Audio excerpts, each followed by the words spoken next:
Money laundering আইন অনুযায়ী সরকারি কর্মকর্তাদের কোনো সংশ্লিষ্ট থাকলে সেটি দুদক তদন্ত করে। অ্যাগ্রো লিমিটেডের চেয়ারম্যান মোহাম্মদ ইমরান হোসেনকে আমরা গতকাল মানি লন্ডারিং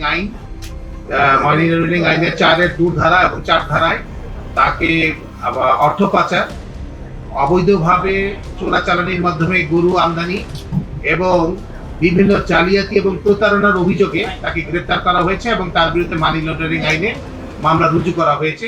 তিনি বর্তমানে আইনানুগ কার্যক্রমের ভিতরে গ্রেপ্তারকৃত অবস্থায় আছেন। এছাড়া তার প্রতিষ্ঠান এগ্রো যে লিমিটেড তার এবং তার যে ওখানকার ব্যবস্থাপনা পরিচালক তাদের বিরুদ্ধে আমরা আইনানুগ, এছাড়া আরো 5-7 জনের বিরুদ্ধে আমরা আইনানুগ ব্যবস্থা কার্যক্রম গ্রহণ করছি।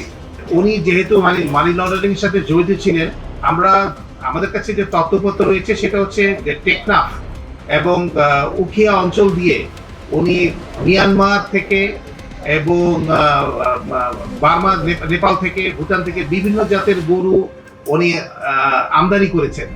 যেহেতু এটা একটা বিরাট বড় এরিয়া, অনেক বড় একটা পোরাস বর্ডার, আমাদের ধারণা যে হয়তোবা এখানে অন্য কেউ ব্যক্তি এবং গোষ্ঠী তাদের সাথে জড়িত থাকতে পারে। তো এই বিষয়টি তদন্তাধীন রয়েছে, আমরা সামনে আপনাদেরকে জানাতে পারবো। উনি যে মানি লন্ডারিং করেছেন এই বিষয়ে আমরা কিছু ব্যাংকিং অবৈধ লেনদেনের আমরা তথ্য পেয়েছি।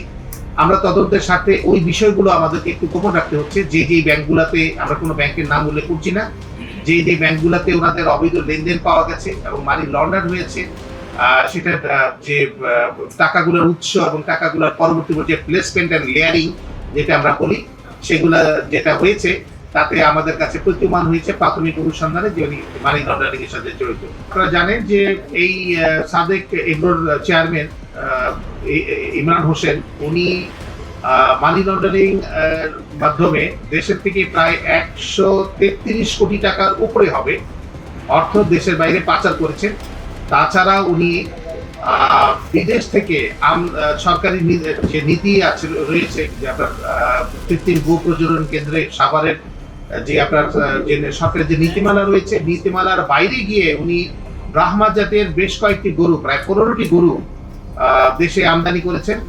এই গরুগুলো আমদানির আড়ালে আমরা যেটা জানতে পেরেছি যে প্রায় 86 লক্ষ টাকা উনি দেশের বাইরে অর্থ পাচার করেছেন। এছাড়া আরো কিছু বিষয় তদন্ত রয়েছে।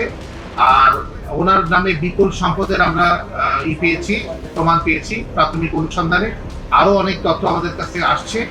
আমরা প্রাথমিক যে অনুসন্ধানগুলো যেগুলো পর্যালোচনা করেছি সেগুলো দেখতে পেয়েছি যে প্রায় 11 কোটি টাকার উপরে বিভিন্ন ওনার প্রতিষ্ঠানের নামে এফডিআর করে পরবর্তী পর্যায়ে এফডিআরকৃত টাকাগুলো দেশের বাইরে লন্ডার করা হয়েছে।